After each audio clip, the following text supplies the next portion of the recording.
सच? तुम्हें यकीन है ये नुस्खा काम करेगा? आलिशान अपने मखमली रुमाल से अपना नाक ढकते हुए बोल उठी। आलिशान और राय सिंह किशन के झोपड़े में खड़े थे। झोपड़े में एक और छोटी सी आग जल रही थी जिसके ऊपर कुछ गर्म हो रहा था। उसमें से अजीब सी ब्लू रंग की भाप निकल रही थी और उसमें से खतरनाक बदबू आ रही थी। किशन उसके पास बैठा था। ये जहर रामबाण इलाज है महारानी, वो अपनी रफ आवाज में बोल उठा। आप भूल गई, 1 चम्मच रोज राजमाता के खाने में डालते थे। 1 महीने में तो वो जिंदगी और मौत के बीच झूलने लगी। धीरे बोल बेवकूफ। बोलते हुए राय सिंह ने तुरंत झोपड़ी का छोटा दरवाजा बंद किया। राजमाता को हम जहर देते थे, इस बात का ढिंढोरा नहीं पीटना है। सच तो ये था कि अवध के दरबार में राजमाता का हुक्म अभी भी खूब चलता था। राजमाता की राजनीति इतनी अद्भुत थी कि वो अंग्रेजों को भी चुप कर सकती थी। उम्र 90 साल की थी, लेकिन वो रिटायर होने का नाम ही नहीं ले रही थी। कुछ महीने पहले एक दिन आलिशान ने खुद की आंखों के पास झुर्रियां देखी। आलिशान खुद अब 50 साल की होने को आई थी। ये बुढ़ी मरे उससे पहले तो मैं मर जाऊंगी और अवध पर अकेले राज करने का मेरा सपना धरा का धरा रह जाएगा। ये कहते हुए उसने किशन को एक जहरीली जड़ी बूटी ढूंढने को कहा था जो स्लो पॉइजन का काम करे। आलिशान ने चोरी का इल्जाम लगाकर राजमाता के बावर्ची को निकाल दिया था और अपने बावर्ची को काम पर लगा दिया था। उस बावर्ची ने राजमाता के खाने में धीरे धीरे जहर डालना शुरू किया था। 1 ही महीने में राजमाता की तबीयत बिगड़ने लगी थी। राजमाता मरने ही वाली थी।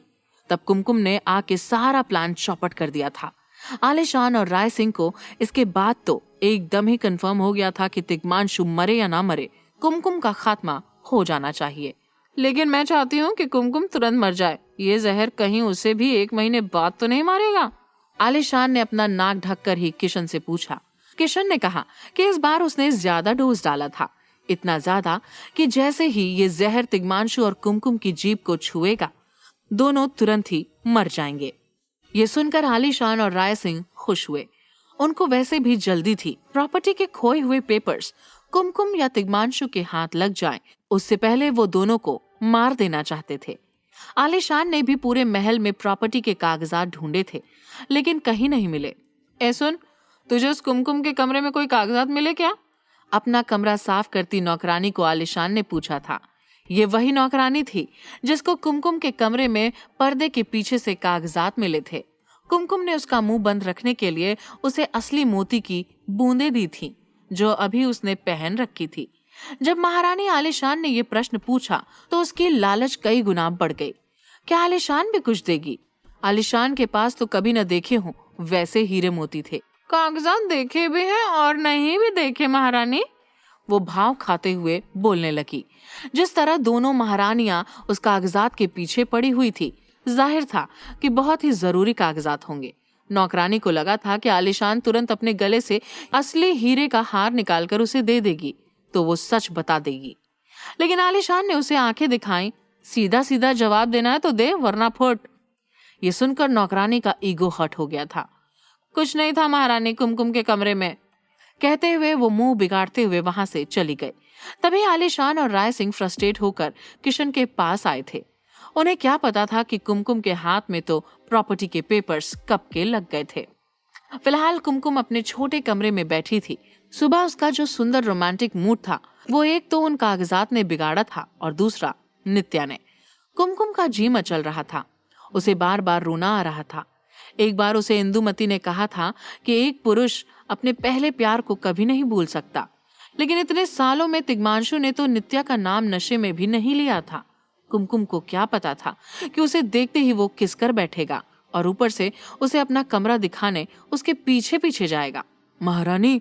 अचानक ही कुमकुम के कमरे के दरवाजे पर किसी ने दस्तक दी। कुमकुम ने देखा तो कोई नौकर हाथ में एक ट्रे लिए खड़ा था। क्या है? कुमकुम पूछ बैठी।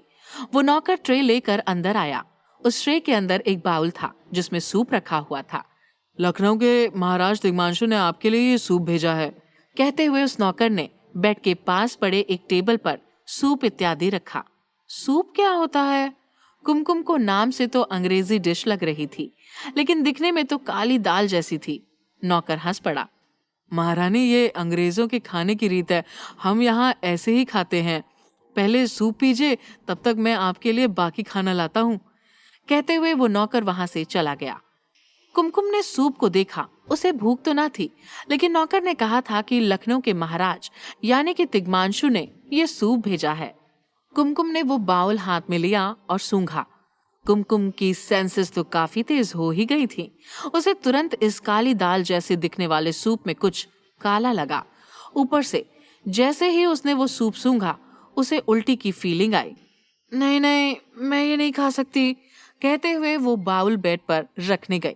लेकिन अचानक ही उसे याद आया कि किस तरह तिग्मांशु नित्या पे लट्टू होकर उसके पीछे पीछे गया था। उसके बीच अगर तिग्मांशु का ध्यान कुमकुम को सूप भेजने में गया था तो वो तो अच्छी ही बात थी। मैंने नहीं खाया और तिग्मांशु को बुरा लगा तो? कुमकुम सोचने लगी और फिर आखिर में उसने चम्मच उठाई और अपने बच्चे से बात करते हुए कहा, बेटा थोड़ा सह लेना। फिर कुमकुम सूप पीने गई। अचानक ही कुमकुम के हाथ पर एक भारी हाथ लगा और झटके से सूप को नीचे गिरा दिया। कुमकुम बौखला गई। कौन? ये पूछते हुए कुमकुम ऊपर ही देखने वाली थी, तभी उसकी नजर जमीन पर गई जहां सूप गिरा था। अवध के राजमहल में बेहद महंगी टाइल्स थी, जो खास इंग्लैंड से मंगवाई गई थी। वो कभी नहीं टूटती थी, लेकिन यही टाइल्स सूप के गिरने की वजह से पिघलने लगी। कुमकुम की आंखें फट गई, क्योंकि वो समझ गई इसमें जहर था। किसी ने उस सूप में उसके लिए जहर डाला था। मतलब कुमकुम का इंट्यूशन सही था। उसने अपने बचाने वाले को देखा तो वो और शॉक हो गई। उसको बचाने वाली और कोई नहीं बल्कि खुशबू थी, राय सिंह और आलिशान की 15 साल की बेटी। यही सूप तिग्मांशु भैया के पास भी गया है, वो खाएं उससे पहले बचा लीजिए। खुशबू इतना कहते हुए कुमकुम के कमरे से निकल गई। कुमकुम का दिमाग खराब हो गया। नहीं महाराज, चीखते हुए वो वहां से नित्या के कमरे की ओर भागने लगी। दूसरी ओर नित्या को दिए गए कमरे में तिग्मांशु ने पूछा, ये कमरा ठीक है ना तुम्हारे लिए? उसने नित्या की तरफ देखा तो नित्या की आंखों में आंसू थे। तिग्मांशु अगर फूलमती की आंखों में आंसू नहीं देख सकता था तो नित्या की आंखों में आंसू देखना तो दूर की बात थी। देखो, तुम जानती हो मैं तुम्हें रोते नहीं देख सकता। कहते हुए तिग्मांशु बहुत डिस्टर्ब हो गया और अपना रुमाल नित्या को दे दिया। नित्या ने वो रुमाल लिया और आंसू पोंछने के बजाय उसे अपने सीने से लगाया। नित्या जैसी प्रैक्टिकल औरत जब इमोशनल होने लगे तो तिग्मांशु तो क्या ही करेगा। माफ करना तिग्मांशु, मैं खुद के आंसू रोक नहीं पाई। तिग्मांशु उसे एक टक देख रहा था। उसके दिल में भावनाओं का बवंडर मचा हुआ था। नित्या ने तिग्मांशु की ओर पीठ की और बोल उठी, कुमकुम ने भले ही मजाक में कहा हो, लेकिन सच ही कहा। कूच बिहार के महाराज मुझे खुश नहीं रख पाते। मैं बहुत तन्हा हो गई हूँ। तिग्मांशु चुपचाप सुनता रहा। एक दोस्त की हैसियत से तुम्हें ये सब कह रही हूँ, सुनोगे ना? नित्या ने उसे पूछा। तिग्मांशु उसके पास आया। हाँ, क्यों नहीं सुनूंगा, वो बोल उठा। नित्या बोल उठी, तुमसे बेवफाई करने की सजा मुझे कुदरत ने दे दी। कूच बिहार की महारानी होते हुए भी मुझे अभी तक माँ बनने का सुख नहीं मिला है। कितनी बदनसीब हूँ मैं। कहते हुए नित्या रोते हुए तिग्मांशु के सीने से लग गई। तिग्मांशु बहुत ही अनईजी हो गया। अरे नित्या, तुम आ गई? अचानक ही तिग्मांशु ने आलिशान की आवाज उसके पीछे से सुनी। तिग्मांशु और नित्या ने देखा तो दरवाजे पर खुद महारानी आलिशान खड़ी थी। उसके पास 2 चीजें थीं, चेहरे पर बड़ी मुस्कान और हाथ में एक कटोरा। तिग्मांशु बेटा, तुम्हें नौकर ढूंढ ढूंढ के थक गए, खाने का समय हो गया है। कहते हुए आलिशान अंदर आई। इसीलिए ये सूप मैं ही तुम्हारे लिए लाई और नित्या के लिए भी, सोचा वो भी थोड़ा ले लेगी। नित्या ने तुरंत खुद को संभाला और आंसू पोंछकर नॉर्मल हो गई। आलिशान के इस बदले तेवर का राज तिग्मांशु ना समझ पाया। आइए, कहते हुए आलिशान को मुगलों का सलाम किया। नित्या ने भी किया। तिग्मांशु के सामने आलिशान ने सूप धरा और बोली, लो, आपको तकलीफ लेने की क्या जरूरत थी? नित्या बोल उठी तो आलिशान ने उसकी बात काटी। अरे, तुम्हें मिलने के बहाने आ गई बाबा। नित्या स्माइल कर बैठी। सच तो ये था कि नित्या और आलिशान की आपस में काफी बनती थी। कूच बिहार राज्य के पास बेहद सत्ता थी, अवध राज्य से ज्यादा, और इसीलिए आलिशान नित्या को अपने सर आंखों पर रखती थी। क्या पता कूच बिहार के महाराज और महारानी का कभी काम पड़ जाए। तिग्मांशु ने बाउल में से 1 चम्मच सूप लिया और पी गया। महाराज महाराज! कुमकुम ऐसी हालत में पागलों की तरह चीखते हुए नित्या के कमरे की ओर जा रही थी। तभी ही अचानक बृजमोहन का हाथ बीच में आया और उसने कुमकुम को रोका। ऐसी हालत में ऐसे पागलों की तरह क्यों भाग रही हो बेवकूफ लड़की? बृजमोहन उसके कान में फुसफुसाने लगा। पिताजी मुझे जाने दीजिए, वो लोग महाराज को मार डालेंगे, कुमकुम कहने लगी। और तुझे भी, बृजमोहन गुस्से में बोल उठा। तुझे तेरी माँ ने अभी तक यहाँ से भगाया नहीं, जिंदा रहना तो भाग जा यहाँ से। ये कहते हुए बृजमोहन ने कुमकुम को एक रैंडम कमरे में बंद कर दिया। मैं गाड़ी तैयार करवाता हूँ, कहते हुए बृजमोहन कुंडी लगाकर चला गया। नहीं खोलिए पिताजी, पिताजी! कुमकुम अंदर से दरवाजा ठोकती रही, लेकिन वहां कोई न था। दूसरी ओर तिग्मांशु को अचानक बेहद गर्मी होने लगी। उसने सूप का कटोरा नीचे रखा। आलिशान और नित्या हंस हंस के बातें कर रहे थे, लेकिन तिग्मांशु को धुंधला दिखने लगा। नित्या, वो बोलने गया, लेकिन न जाने क्यों उसके मुंह से शब्द ही ना निकले। उसे अब पसीना भी आने लगा। वो उठा और ताजी हवा खाने के लिए खिड़की खोली। आलिशान तिरछी नजर से तिग्मांशु को देख रही थी। तिग्मांशु की अनईजीनेस देखकर आलिशान के पेट में एक्साइटमेंट में गुदगुदी होने लगी। तिग्मांशु की तबीयत और बिगड़े और नित्या को पता चले उससे पहले आलिशान अचानक उठ खड़ी हुई। आओ नित्या, महाराज से मिलकर आते हैं। नित्या भी खड़ी हुई और उसने तिग्मांशु को कहा, हम अभी आते हैं। तिग्मांशु ने उसकी तरफ देखे बिना हाँ में सर हिलाया। नित्या और आलिशान चली गई। अचानक तिग्मांशु की तबीयत और बिगड़ने लगी। पानी, कहते हुए वो अपना बैलेंस खो बैठा और अचानक ही जमीन पर उल्टी कर दी। उल्टी करते ही अचानक उसने एक अजीब सी डकार खाई और फिर अनकॉन्शियस होकर जमीन पर गिर गया। जैसे ही वो गिरा, कमरे के दरवाजे के पीछे 2 आंखें मुस्कुराईं। वो किशन था। बधाई हो, तिग्मांशु पर जहर काम कर चुका है, किशन ने राय सिंह को जाके अकेले में कहा तो राय सिंह की खुशी का ठिकाना न रहा। कहाँ है उसकी लाश? राय सिंह ने फुसफुसाते हुए पूछा। किशन ने उसे कहा कि वो नित्या के कमरे में मरा पड़ा था। उसी समय फूलमती के कमरे में से अजीब सी कराहने की आवाजें आ रही थीं। इशाक और फूलमती दोनों तालाब से फूलमती के कमरे में शिफ्ट हो गए थे। एक आखिरी ओंकार के बाद सब शांत हो गया। इशाक अपना काम खत्म कर बिस्तर पर से उतर गया। सुख से भीगी हुई फूलमती ने इशाक को जाने से रोका भी नहीं। आज रात को भी आऊंगा, कह के इशाक फूलमती को एक आंख मार के वहां से चला गया। फूलमती इतनी ज्यादा खुश थी कि मत पूछो। बस कुछ ही समय में मैं पेट से हो जाऊंगी, बच्चा किसी का भी हो, नाम तो तिग्मांशु का ही रहेगा। कहते हुए वो अपने बिस्तर से उठी। उसे इस खुशी में तिग्मांशु की याद आ गई थी। जॉन, कहते हुए वो तिग्मांशु से मिलने चली गई। उसने आखिरी बार तिग्मांशु को किसी औरत के पीछे पीछे जाते देखा था। तभी वो इनसिक्योर हो गई थी, लेकिन अभी उसे तिग्मांशु को अपने पकड़ में रखने का अच्छा तरीका मिल गया था। जॉन, कहते हुए फूलमती तिग्मांशु को ढूंढते ढूंढते नित्या के कमरे में घुसी और जमीन पर पीले पड़ गए तिग्मांशु को देख चीख उठी। उसकी चीख इतनी भयानक थी कि कुमकुम ने अपने बंद कमरे में भी सुनी। ये तो फूलमती की आवाज है। ये सोचते हुए कुमकुम टेंशन में भागकर खिड़की पर गई। काफी दूर से नित्या का कमरा दिख रहा था और नित्या के कमरे के बाहर भीड़ जमा हो रही थी। स्वाभाविक है, सबसे पहला विचार कुमकुम को तिग्मांशु का ही आया। कहीं उसने जहर पी तो नहीं लिया? क्या हुआ, कोई बताएगा? कुमकुम खिड़की से ही चिल्लाने लगी। उसने देखा कि कोई रोती हुई फूलमती को वहां से लेके जा रहा था। नित्या, आलिशान और राय सिंह तीनों भागकर कमरे के अंदर गए। कुमकुम भागकर अपने कमरे के दरवाजे की ओर गई। पिताजी खोलिए, कोई दरवाजा खोलिए। वो जोर जोर से दरवाजे को ठोकने लगी। अचानक दरवाजे के खुलने की आवाज आई। कुमकुम दरवाजा खोलकर तिग्मांशु की ओर भागे। उससे पहले बृजमोहन ने उसका रास्ता रोका। इस बार बृजमोहन के होश उड़े हुए थे। वो बोल उठा, तिग्मांशु आखिरी सांसें ले रहा है, तू यहाँ से भाग। ये कहते हुए कुमकुम का हाथ पकड़ा और महल के मुख्य द्वार की ओर खींचने लगा। नहीं पिताजी।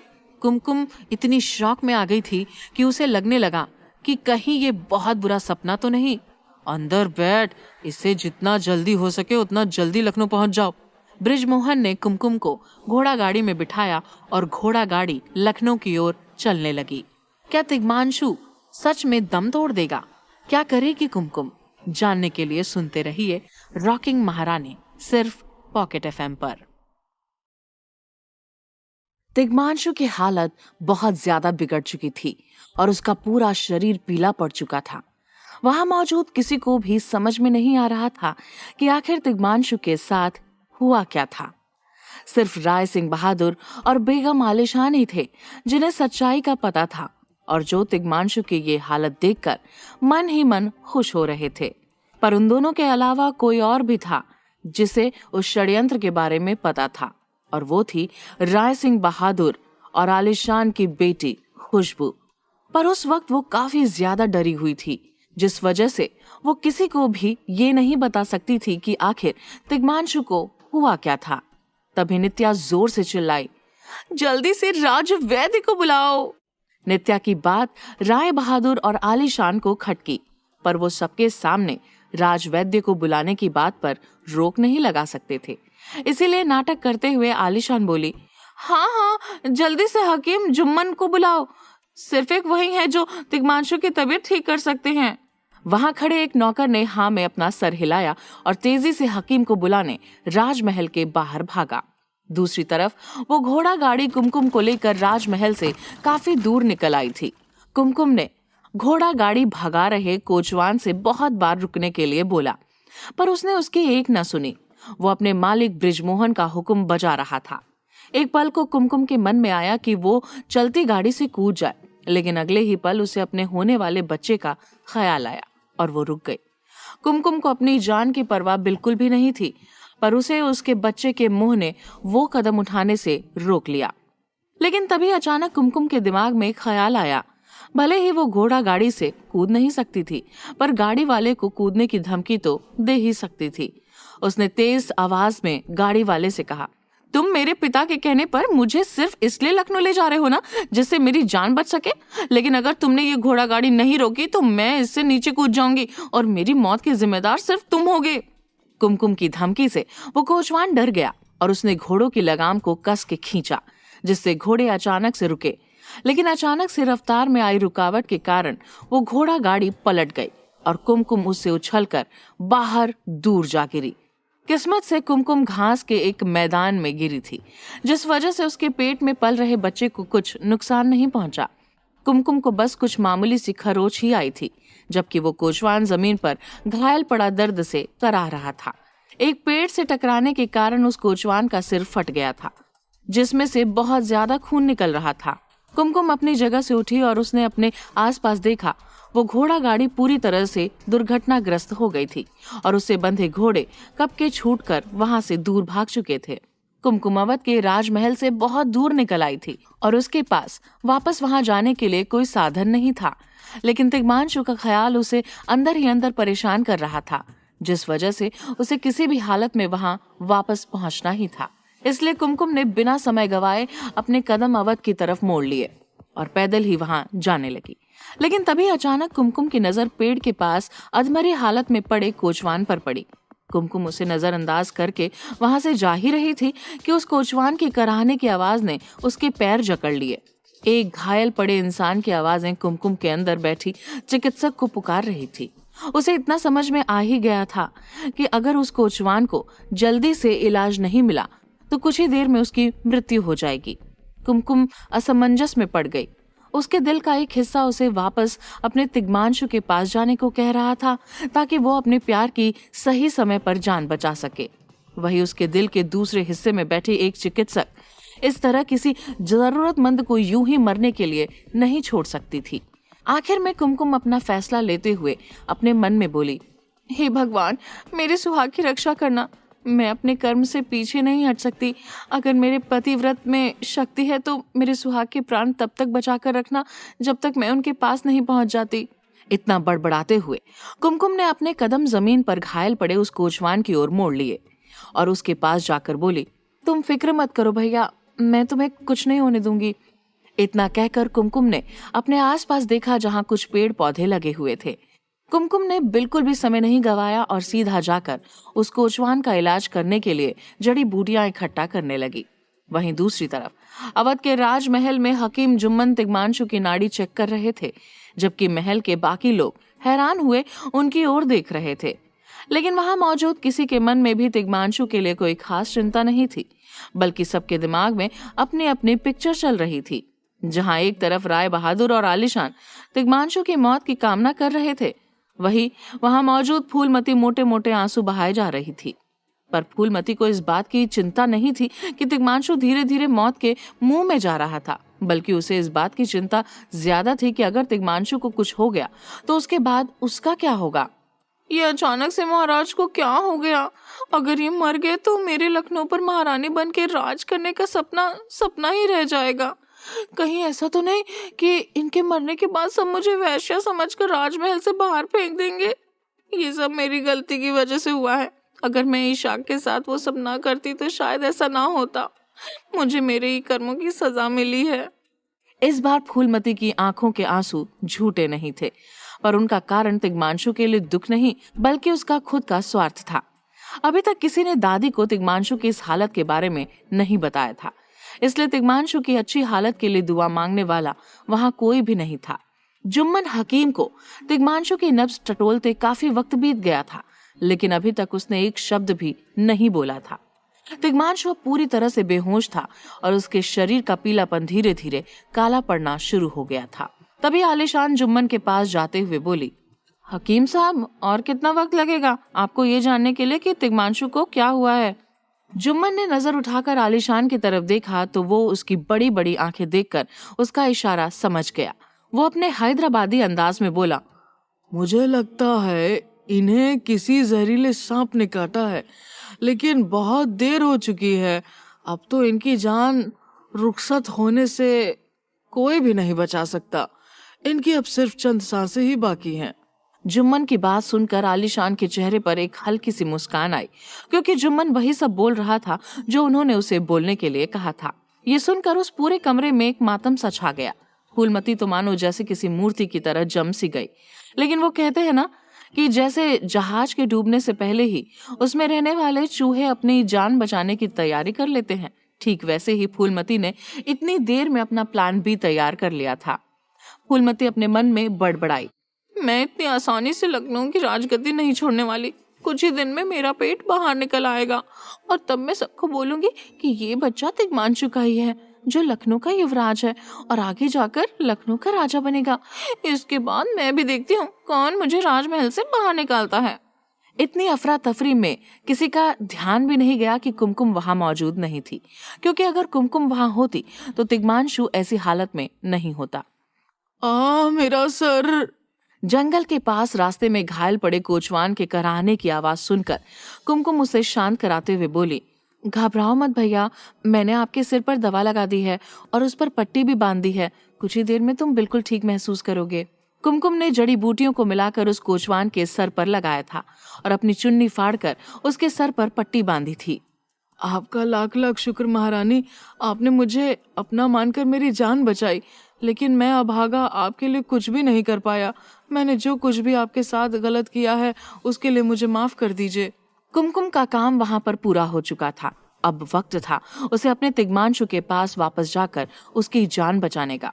वो उस कोचवान से बोली, तुम यही पेड़ के नीचे बैठकर आराम करो। राजमहल पहुंचकर मैं किसी को तुम्हारी मदद के लिए भेजती हूँ, पर इस वक्त किसी भी हाल में मुझे जल्दी राजमहल पहुंचना होगा, नहीं तो अनर्थ हो जाएगा। पर आप बिना किसी साधन के इतनी दूर कैसे जाएंगी महारानी? अपने सुहाग को बचाने के लिए मुझे किसी और चीज की जरूरत नहीं है। मेरे महादेव मेरे साथ हैं। इतना कहकर कुमकुम वहां से उठी और पैदल ही राजमहल की तरफ चल दी। कुमकुम को चलते चलते बहुत समय हो गया था, पर अभी भी वो अवध की सीमा से बहुत दूर थी। तभी अचानक कुमकुम को चक्कर आने लगे, लेकिन फिर भी उसके कदम रुके नहीं। उस वक्त उसे इस बात का भी ख्याल नहीं था कि वो पेट से थी। उसे अपने तिग्मांशु की जान बचाने के अलावा और कुछ भी नहीं सूझ रहा था, लेकिन शारीरिक थकान से वो कब तक लड़ सकती थी। अचानक से उसका सिर बहुत तेजी से घूमा और वो रास्ते के बीच में ही जमीन पर बैठ गई। कुमकुम हाँफ रही थी और उसके पसीने छूट रहे थे। तभी कुमकुम की नजर उस रास्ते के किनारे बने एक छोटे से मंदिर पर पड़ी। वो खुद को घसीटकर जब उस मंदिर के पास पहुंची तो उसने वहां एक छोटी सी शिवलिंग देखी। शिवलिंग देखकर कुमकुम ने अपने दोनों हाथ जोड़कर हांफते हुए कहा, हे महादेव, अगर मैंने आज तक कभी भी आपके सच्चे मन से भक्ति करी है तो मुझे कुछ भी करके मेरे सुहाग के पास पहुंचा दो। मैं उन्हें नहीं खो सकती। मेरी मदद करो महादेव, मेरी मदद करो। कुमकुम अभी ईश्वर के सामने गिड़गिड़ा ही रही थी कि तभी उसे पीछे से किसी बैल के गले में घंटी बजती सुनाई दी, जो सीधा उसकी तरफ आ रहा था। जब कुमकुम ने पीछे मुड़कर देखा तो उसकी आंखों में एक चमक आ गई। उसके पास एक बैलगाड़ी आकर रुकी थी, जिस पर एक बूढ़ा व्यक्ति बैठा उसे हाँक रहा था। उस बूढ़े आदमी ने कुमकुम को देखकर कहा, क्या हुआ बेटी, तुम इतनी परेशान क्यों लग रही हो? वो बूढ़ा जैसे ईश्वर के रूप में ही वहां आया था। कुमकुम हिम्मत करते हुए उठी और उस बूढ़े के पास जाकर बोली, बाबा, मुझे किसी भी तरह अवध के राजमहल पहुंचा दो, मेरा सुहाग खतरे में है। उस बूढ़े ने बड़े प्यार से कुमकुम से कहा, हाँ जरूर बेटी, मैं उसी तरफ जा रहा हूँ, तुम आकर मेरी बैलगाड़ी में बैठ जाओ, लेकिन पहले तुम थोड़ा पानी पियो, तुम्हारी तबीयत ठीक नहीं लग रही। इतना कहते हुए न जाने कहां से उस बूढ़े ने पानी से भरा एक लोटा कुमकुम को पकड़ाया। जैसे ही कुमकुम ने वो पानी पिया, मानो उसके अंदर एक अलग सी ऊर्जा आ गई। वो पानी बहुत मीठा था, जैसे वो कोई आम पानी नहीं बल्कि गंगा जल हो। पानी पीकर कुमकुम उस बैलगाड़ी में बैठ गई और उस बूढ़े ने उस बैल को हाँकना शुरू किया। कुमकुम इस बात से हैरान थी कि वो बैलगाड़ी सामान्य से तेज भाग रही थी और कुछ ही देर में वो बैलगाड़ी अवध के राजमहल के भीतर जा पहुंची। कुमकुम बैलगाड़ी से उतरी और सीधा राजमहल के अंदर जाने लगी, लेकिन तभी उसे ध्यान आया कि उसने उस बूढ़े आदमी को धन्यवाद नहीं बोला था। कुछ कदम आगे बढ़ने के बाद जब कुमकुम उस बूढ़े आदमी को धन्यवाद करने के लिए पीछे मुड़ी तो उसकी आंखें फटी की फटी रह गई। वहां ना ही कोई बूढ़ा आदमी था और ना ही कोई बैलगाड़ी। कुमकुम को समझ में नहीं आ रहा था कि आखिर उसके साथ हुआ क्या था, लेकिन तभी अचानक कुमकुम के चेहरे पर एक बड़ी सी मुस्कान आ गई और उसके अंदर का आत्मविश्वास और ज्यादा बढ़ गया। वो अपने दोनों हाथ जोड़कर खुश होते हुए आसमान की तरफ देखते हुए बोली, आपका धन्यवाद महादेव, आज आपने मेरे अंदर का विश्वास और ज्यादा बढ़ा दिया। कुमकुम को अब यकीन हो गया था कि उसके सुहाग को कुछ भी नहीं हो सकता था। वो पूरे आत्मविश्वास के साथ राजमहल के अंदर आई, लेकिन तभी राजमहल के आंगन में तिग्मांशु की अर्थी देखकर एक बार फिर उसके दिल की धड़कन रुक सी गई। तिग्मांशु अर्थी पर लेटा था और उसके आसपास खड़े लोग उसकी मौत का मातम मना रहे थे। कुमकुम को वहां देखकर सब लोग चौंक उठे, क्योंकि वो इतनी देर बाद सबको वहां दिखाई दे रही थी। लेकिन सबसे ज्यादा हैरान थे कुमकुम के पिता बृजमोहन, जिनकी समझ में नहीं आ रहा था कि कुमकुम वहां वापस पहुंची कैसे। कुमकुम धीरे से आगे बढ़ी और तिग्मांशु के पास जाकर बैठ गई। उसने अपना हाथ आगे बढ़ाकर तिग्मांशु की नाड़ी चेक की तो वो जोर से बोली, महाराज अभी जिंदा हैं। ये सुनकर वहां खड़े सभी लोग और ज्यादा चौंक उठे और आलीशान और राय बहादुर के चेहरे का रंग फीका पड़ गया। कुमकुम तेजी से बागीचे की तरफ भागी और कुछ देर बाद अपने हाथ मलते हुए वहां वापस आई। उसके हाथों से बहुत बदबू आ रही थी और किसी को भी समझ में नहीं आ रहा था आखिर वो क्या करने वाली थी। तभी अचानक कुमकुम ने एक नौकर से एक चांदी की चम्मच मंगवाई और अपने हाथों से मली हुई उस चीज को उस चम्मच की मदद से तिग्मांशु के मुंह में डाल दिया। ये तुम क्या कर रही हो? तुम्हें पता भी है कि तुम क्या कर रही हो? आलिशान की बात सुनकर कुमकुम ने उसे घूरते हुए कहा, महाराज को जहर दिया गया है, इसलिए मैंने मक्खियों को पीस कर उनके मुंह में डाला है। इंसान की आंतें मक्खियों को हजम नहीं कर सकती और उनके शरीर का पूरा जहर बाहर निकालने का बस यही एक उपाय है। कुमकुम की बात सुनकर वहां सबके पैरों तले जमीन खिसक गई और सब उसे बड़ी बड़ी आंखों से घूरने लगे। क्या सच में कुमकुम तिग्मांशु को वापस से जिंदा कर देगी? क्या इस बार भी राय बहादुर और आलिशान अपने मकसद में नाकामयाब रहेंगे? जानने के लिए सुनते रहिए रॉकिंग महारानी, सिर्फ पॉकेट एफएम ऐप पर। अवध के राजमहल के आंगन में सभी लोग कुमकुम को देख रहे थे और कुमकुम आशा भरी नजरों से तिग्मांशु की बेजान पड़ी लाश को देख रही थी। तभी वहां खड़ी आलिशान ने पास खड़े कुछ नौकरों से गुस्से से पूछा, मेरा मुंह क्या देख रहे हो? चिता तैयार है? हाँ रानी साहिबा, कब की तैयार है? एक नौकर ने जवाब दिया। तिग्मांशु के लिए चिता अवध के राजमहल के मैदान में ही लगाई गई थी। आलिशान और राय सिंह बहादुर ने सब कुछ ऐसा प्लान करके रखा था कि जल्दी से जल्दी तिग्मांशु की लाश को अग्नि संस्कार दे दिया जाए। कुमकुम धड़कते दिल के साथ तिग्मांशु को ही देख रही थी। उसे पता ही नहीं था कि आसपास क्या चल रहा है। कुमकुम सोच रही थी कि अभी तक तो तिग्मांशु को उल्टी हो जानी चाहिए थी। उसकी ये दवाई पेट तक पहुंचने से पहले कहीं अटक तो नहीं गई। अचानक ही कुमकुम ने तिग्मांशु के सर को उठाया और पीठ पर थपथपाया ताकि वो मक्खी वाली दवाई तिग्मांशु के पेट तक पहुंच सके। कुमकुम की ये हरकत देखकर सब चौंक गए कि वो तिग्मांशु की डेड बॉडी के साथ क्या कर रही थी। अब बृजमोहन भाग के कुमकुम के पास गया। कुमकुम, बृजमोहन ने उसको झकझोरते हुए कहा, तिग्मांशु की लाश से दूर हटो। ये कहकर उसने कुमकुम को तिग्मांशु की डेड बॉडी से झटके से दूर किया और 4 नौकरों ने मिलके तिग्मांशु की अर्थी को उठाया। राम नाम सत्य है। कुमकुम चीख उठी, नहीं, थोड़ा समय दो, मेरा इलाज काम करेगा। महाराज को नीचे रखो, महाराज जिंदा हैं। लेकिन बृजमोहन के कहने पर 5 नौकरानी ने कुमकुम को पकड़ के रखा था। आलिशान ने तिग्मांशु की मौत पर रोने के लिए कुछ रुदालियों को बुलाया था, जो अब छाती कूट कूट के रोने लगी थी। नित्या का भी रो रो कर हाल बेहाल था।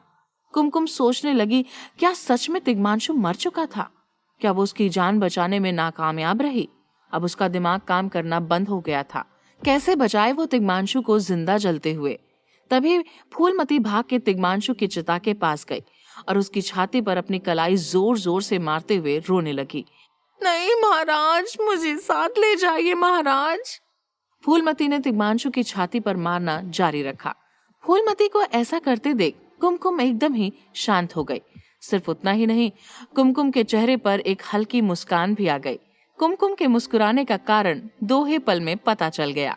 फूलमती पागलों की तरह तिग्मांशु की छाती पर मार के कुमकुम का ही काम कर रही थी। थोड़ी देर पहले कुमकुम जहर निकालने के लिए ही तिग्मांशु की पीठ पर मार रही थी। अब आलिशान इरिटेट हो गई, लेकिन वो खुल के सबके सामने अपना गुस्सा जाहिर नहीं कर सकती थी।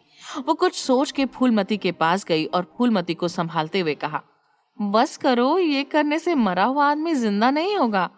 आलिशान ने ये बोला और तभी अचानक तिग्मांशु के मुंह से काले रंग का पानी फुवारे की तरह बाहर निकला और आलिशान के चेहरे को तरबतर कर दिया। ये देख सबके होश उड़ गए। वहां मौजूद सारे लोग सोचने लगे कि एक मरा हुआ आदमी कैसे जिंदा हो सकता है। महाराज! कुमकुम की खुशी का ठिकाना न रहा। कुमकुम खुद को छुड़वाकर तिग्मांशु की ओर भागी, क्योंकि आलिशान की शक्ल पर काली उल्टी करने के बाद तिग्मांशु ने तुरंत ही अपनी आंखें खोल दी थी।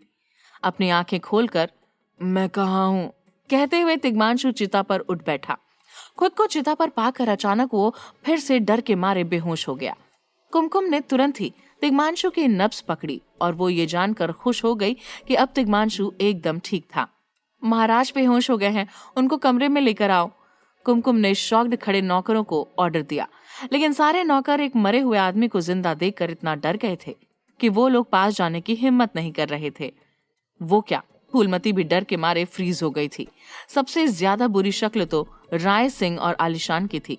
आलिशान अपना काला मुंह पोंछते हुए वहां से सरक गई। राय सिंह बहादुर भी उसके पीछे चल पड़ा। कुमकुम ने देखा कि वहां खड़ा कोई भी तिग्मांशु के पास नहीं आ रहा, तो वह अकेले बेहोश तिग्मांशु को उठाने लगी। तभी अचानक एक हाथ आया और उसकी मदद करने लगा। कुमकुम ने देखा कि वो हाथ इशाक का था। फिलहाल कुमकुम के दिमाग में तिग्मांशु के अलावा और कोई नहीं था, इसलिए उसने ज्यादा कुछ रिएक्ट नहीं किया। इशाक जैसा भी था, लेकिन उस वक्त कुमकुम के काम आया। बेहोश तिग्मांशु को एक ओर से इशाक ने उठाया, लेकिन कुमकुम दूसरी ओर से उठाने गई तो इशाक ने चीख के नौकरों को ऑर्डर दिया, मोहतरमा उठाएगी इतने भारी आदमी को? निकम्मो, मेरी मदद करो। ये सुनकर सारे नौकर इशाक की मदद करने आगे आए। कुछ ही पल में इशाक और कुमकुम तिग्मांशु को लेकर उसके कमरे में जाने लगे। नित्या भी पीछे गई। उधर अपने कमरे में आलिशान के हाल बेहाल थे।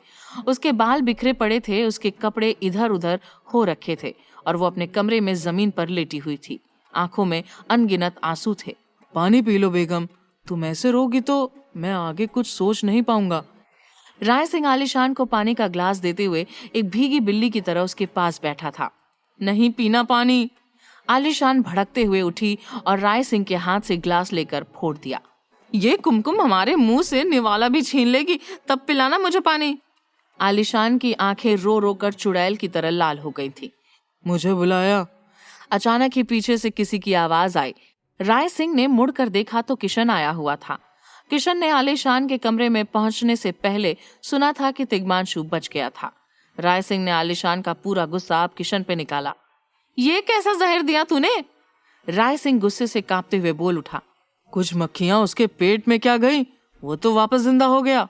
सच तो ये था कि ये बात किशन को भी मानने में नहीं आ रहा था। उसने राय सिंह और आलीशान के लिए कई लोगों की जान ली थी, लेकिन ये उसने पहली बार देखा था। किशन समझ गया था कि तिग्मांशु को मारने का दूसरा प्रयास भी कुमकुम की वजह से ही नाकामयाब हो गया था। अब सबसे पहले कुमकुम को निपटाना होगा, तभी जाके तिग्मांशु को रास्ते से हटा पाएंगे। किशन बोला। हम अब तुझ पर जरा सा भी भरोसा नहीं कर सकते। कहते हुए आलीशान ने अचानक ही पास पड़ी एक दारू की बोतल फोड़ी और किशन को पता चले कि हो क्या रहा है उससे पहले आलीशान ने किशन का गला उस फूटी हुई बोतल से काट दिया। राय सिंह और आलीशान चुपचाप उसे तड़पता देखते रहे। दो ही पल में किशन ने आखिरी सांस ली। काफी समय बाद राय सिंह ने चुप्पी तोड़ी। लेकिन तुम कुमकुम और तिग्मांशु को खुलेआम नहीं मार सकती, ये जानती हो ना? आलीशान ने कांच की बोतल किशन की डेड बॉडी के पास फेंकी और बोली, नहीं, कुमकुम और तिग्मांशु को पहले अपाहिज करेंगे। राय सिंह ने और इशारों में ही उन लोगों ने आगे का प्लान बनाया, लेकिन वो कहाँ जानते थे कि जिस कुमकुम के खिलाफ वो लोग प्लान बना रहे थे वो कुमकुम तब तक पूरे अवध में मशहूर हो चुकी थी। क्या लखनऊ की महारानी कुमकुम लखनऊ के महाराज को यमराज से वापस ले आई?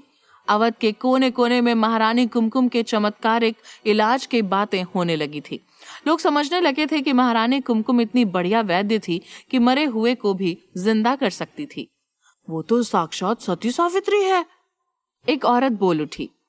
तो सारी औरतों ने मिलकर अवध के चौराहे पे कुमकुम के नाम के नारे लगाना शुरू कर दिए। महारानी कुमकुम की जय, महारानी कुमकुम की जय। उधर महल में तिग्मांशु के कमरे में कुमकुम तिग्मांशु के बिस्तर के सिरहाने के पास बैठकर तिग्मांशु को होश में लाने के लिए उसके कपाल पर कुछ लेप लगा रही थी। फूलमती एक पतिव्रता स्त्री की तरह उसके पैरों को दबा रही थी। इशाक कमरे के एक कोने में खड़ा था। अंदर कोई नौकर नहीं था। नित्या दूसरे कोने में खड़ी होकर सवाल पे सवाल कर रही थी। पर महारानी आलीशान तिग्मांशु को मारना चाहेगी तो मेरे सामने खुद उसे सूप क्यों देगी? नित्या के सवाल का जवाब कुमकुम जानती थी। आलीशान ने डेस्परेशन में आकर एक बेवकूफी कर दी थी। नित्या के सामने ही तिग्मांशु को सूप दिया था ताकि किसी को आलीशान की गतिविधि पे शक ना हो। लेकिन स्वाभाविक है, शक तो उसी पर होना था। नित्या को समझ नहीं आ रहा था कि तिग्मांशु को मार के आलीशान को क्या हासिल होने वाला था, क्योंकि वो नहीं चाहती कि अवध की गद्दी तिग्मांशु के नाम हो। अचानक इशाक बोल उठा। कुमकुम तो ये बात जानती थी क्योंकि उसने कागजात पढ़ लिए थे, लेकिन नित्या और फूलमती ये सुनकर हक्के बक्के रह गए। फूलमती इशाक के इस मैच्योर रूप को देखकर भी थोड़ा दंग रह गई थी। उसे लगा था कि ये इशाक तो सिर्फ दिलफेंक आशिक लग रहा था, लेकिन ये तो काफी समझदार निकला। आलीशान बुआ ने अंग्रेजों से वादा किया है कि अवध की गद्दी पर एक मुगल आएगा। इशाक कुमकुम को देखकर बोलने लगा। इसीलिए ये गद्दी वो मुझे देना चाहते हैं।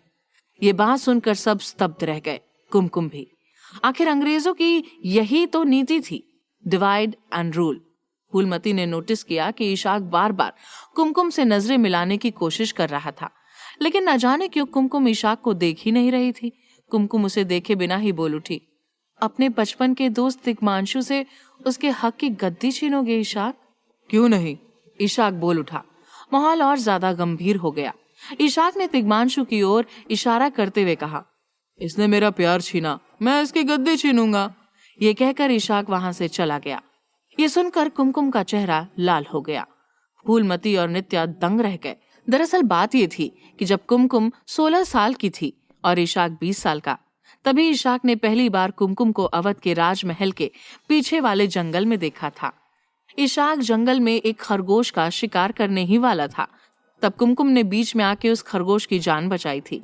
सिर्फ इतना ही नहीं, कुमकुम का सौम्य स्वभाव और उसकी दयालु आंखों ने इशाक का दिल 2 ही पल में जीत लिया था। 6 साल पहले जब तिग्मांशु कुमकुम से शादी ना करने के बहाने ढूंढ रहा था, तभी इशाक ने कुमकुम से अपने प्यार का इजहार भी किया था। उस तिग्मांशु में क्यों तुम्हारी जान अटकी है कुमकुम? वो तो किसी तवाइफ के प्यार में है। इशाक की आंखों में कुमकुम के लिए सच्चा प्यार था। मैं तुमसे प्यार करता हूँ, मुझसे शादी कर लो। लेकिन कुमकुम ने उसे रिजेक्ट कर दिया था। इशाक ने भी उसके बाद किसी और से शादी नहीं की थी। बेशक उसके हरम में 20 औरतें थीं, लेकिन दिल में सिर्फ एक, कुमकुम। इशाक के जाने के बाद फूलमती अभी भी शौक में थी, ये जानकर कि इशाक कुमकुम से प्यार करता था। तभी नित्या बोली, कुमकुम, तुम अभी के अभी तिग्मांशु को लेकर वापस लखनऊ चली जाओ। उसने एक महारानी की तरह कुमकुम को आदेश दिया। मुझे लग रहा है कि तुम दोनों की जान खतरे में है। नित्या, मैं कायर नहीं कि भाग जाऊं। ये सुनकर नित्या चौंक के कुमकुम को देखने लगी। अब मैं पहले वाली कुमकुम भी नहीं कि सब मुझे अपने इशारों पर नचाएंगे और मैं नाचूंगी, कुमकुम ने कहा। फूलमती चुपचाप बैठी सब सुन रही थी। नित्या का ईगो हर्ट हो गया। वो मुंह बिगाड़ते हुए बोल उठी, तुम कर भी क्या लोगी? भूलना मत, महाराज राय सिंह बहादुर तुमसे कई गुना ताकतवर हैं। इस बात की गलत फहमी है। बचपन में क्या पढ़ा था भूल गई? मारने वाले से ज्यादा ताकतवर बचाने वाला होता है।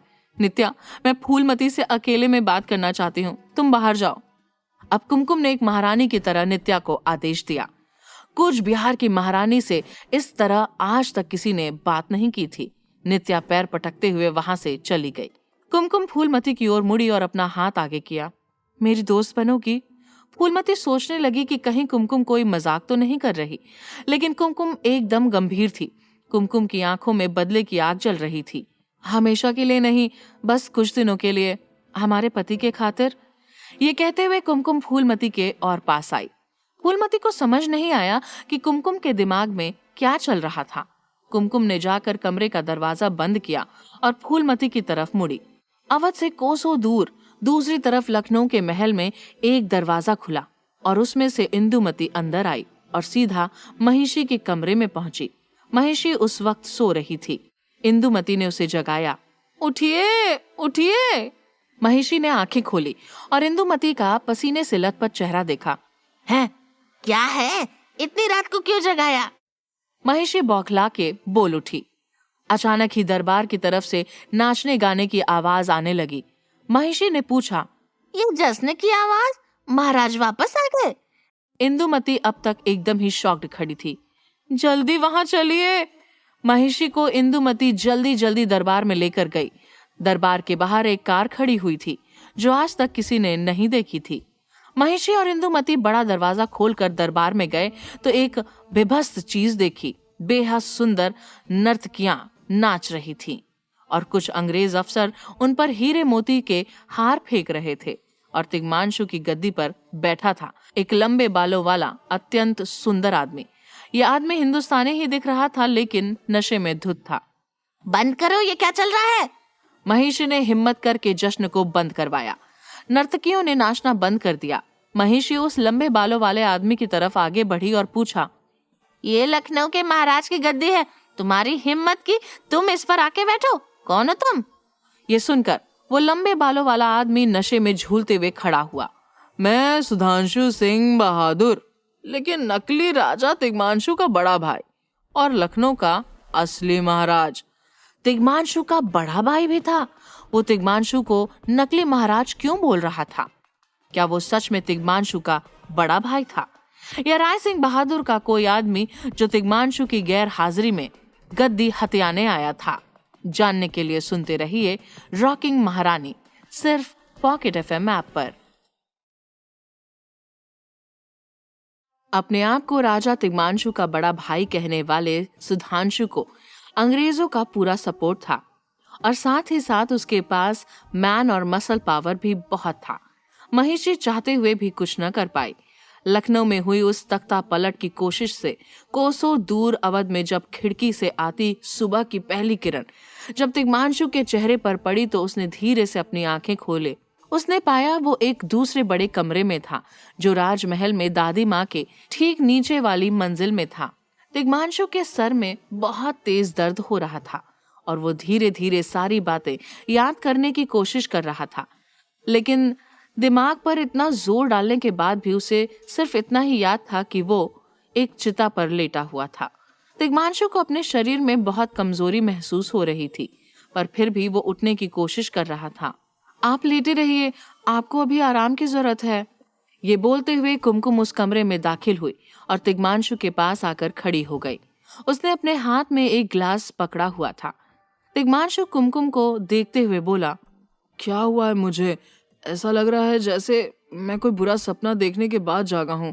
मेरे पूरे शरीर में इतना भारीपन महसूस क्यों हो रहा है?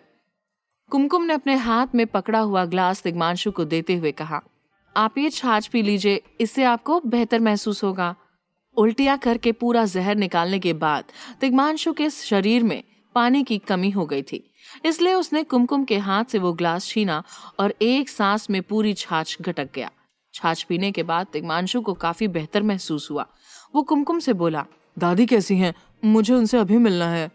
पिछले कई घंटों में तिग्मांशु के साथ जो कुछ भी हुआ था उसकी खबर राजमाता सुंदरी को नहीं दी गई थी, इसलिए कुमकुम तिग्मांशु को रोकते हुए बोली, दादी बिल्कुल ठीक हैं, वो अभी अपने कमरे में आराम कर रही हैं, आप उनकी चिंता ना करें, फिलहाल आपको आराम की जरूरत है। तिग्मांशु ने हैरानी से पूछा, पर क्या तुम मुझे बताओगी मुझे हुआ क्या था? कुमकुम कुछ बोलती उससे पहले ही वहां नित्या आई और बोली, तुम्हारे पूरे शरीर में जहर फैल गया था, जिस वजह से तुम्हारी तबीयत बहुत ज्यादा बिगड़ गई थी, यहाँ तक कि सबको लगा था कि तुम मर। कुमकुम नित्या को बीच में ही रोकते हुए बोली, महाराज को इस वक्त आराम की जरूरत है, बाकी बातें हम बाद में करते हैं, फिलहाल राजमाता तुमसे मिलना चाहती हैं, क्या तुम अभी यहाँ से जा सकती हो? कुमकुम की बात सुनकर नित्या को बहुत बुरा लगा। वो जानती थी कि कुमकुम झूठ बोल रही थी। राजमाता सुंदरी तो नित्या की शक्ल भी देखना पसंद नहीं करती थी।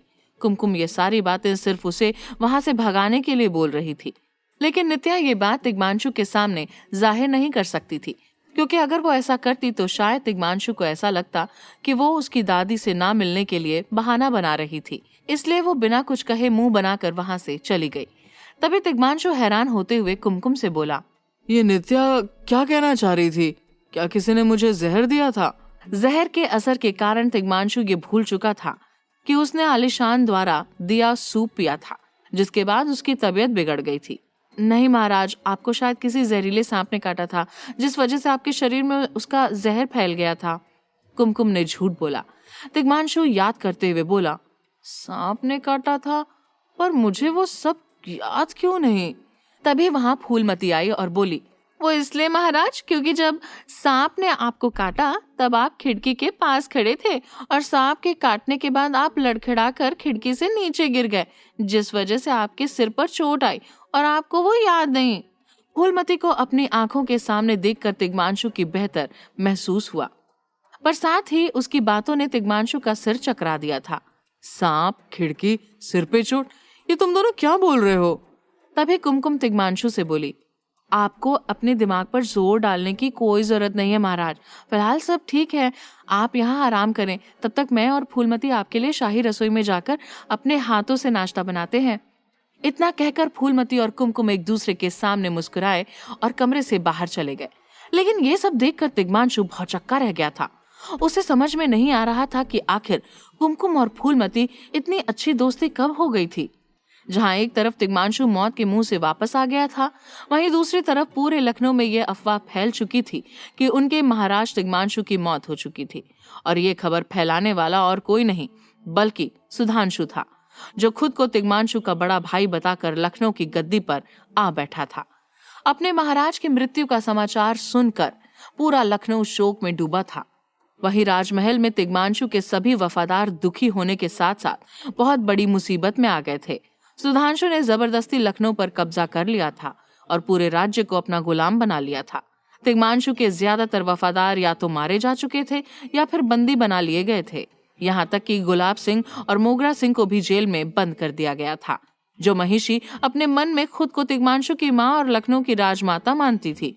सुधांशु ने उसे उसकी औकात याद दिला दी थी। सुधांशु और उसके वफादार लोग महिषी की उम्र का लिहाज किए बिना उससे अपनी खूब सेवा करवाया करते थे, और अगर उससे जरा सी भी चूक हो जाती थी तो वो उस पर हाथ उठाने से भी बाज नहीं आते थे। एक शाम महिषी अपने छोटे से कमरे में बैठी रो रही थी। न जाने महाराज हमें छोड़कर क्यों चले गए।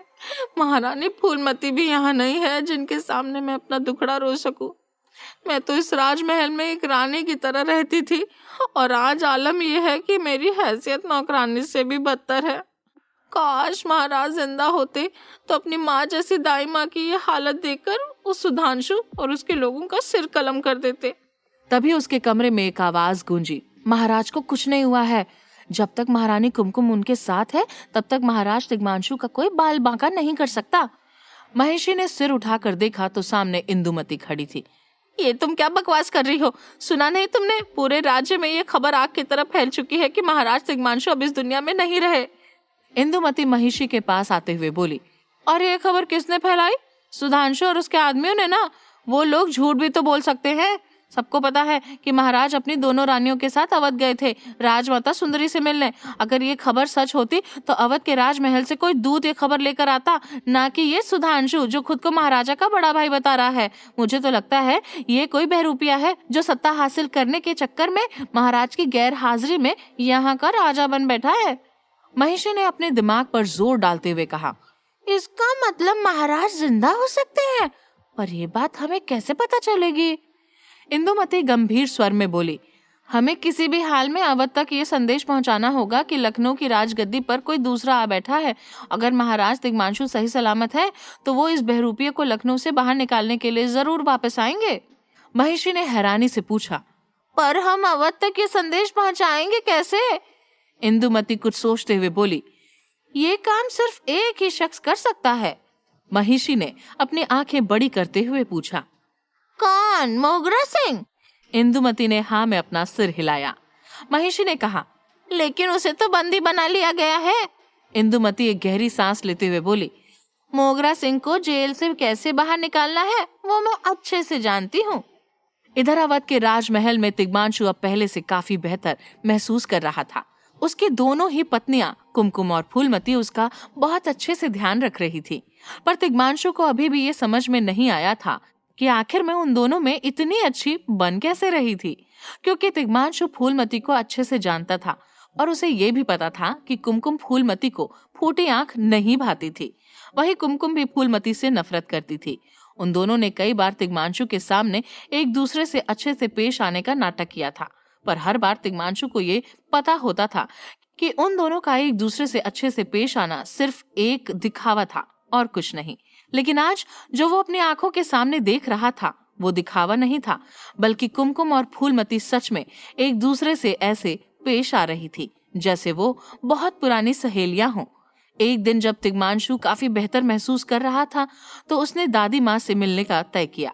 जब वो अपनी मंजिल से ऊपर की मंजिल की तरफ जा रहा था तब उसने महल के बाहर किसी को द्वारपाल से बात करते हुए सुना, भैया, मेरी बीवी की कमर में फोड़ा हो गया है और उसे बहुत दर्द हो रहा है। एक बार मुझे लखनऊ की महारानी कुमकुम से मिल लेने दो, जिससे मैं उनसे अपनी पत्नी का इलाज करा सकूं।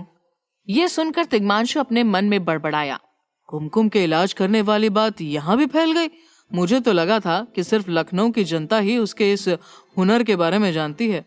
कौन हो तुम, और तुमसे किसने कहा कि कुमकुम लोगों का इलाज करती है? तिग्मांशु ने पूछा। वो आदमी झुककर तिग्मांशु को सलाम करते हुए बोला, युवराज की जय हो।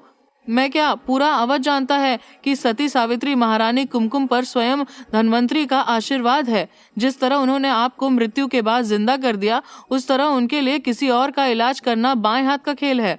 उस आदमी की बात सुनकर तिग्मांशु हैरान हो गया। तभी द्वारपाल ने उस आदमी को डांट कर वहां से भगा दिया।